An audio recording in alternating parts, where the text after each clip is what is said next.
Alright, this fur right here is getting removed. There's my climbing gear. This shoes is tied up in that oak.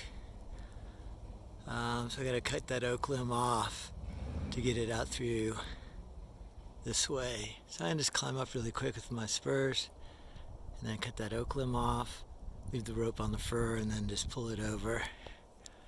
So I think I'll try and time lapse it. Maybe I'll leave the camera here.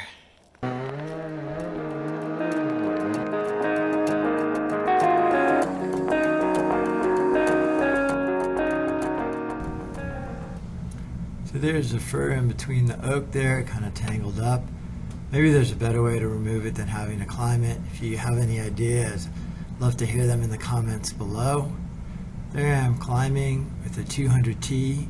It's a great saw. I could use an electric one for all those little cuts, but it is nice on that big oak limb that I'm going to take off. So I'm climbing up with spurs and a steel flip line.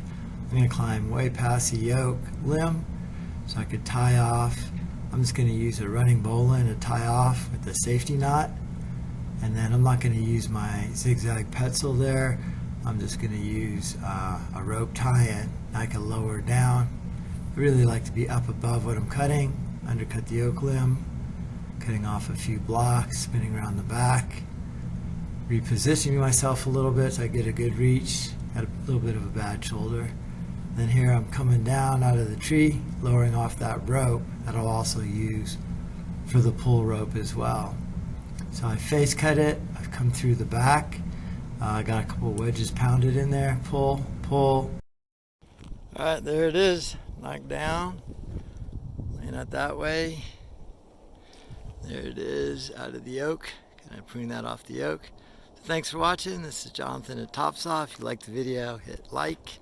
Love to hear your comments below if you got a better way to do these. Maybe I could have pulled it all the way through. And subscribe, hit the bell if you want notifications. Thank you.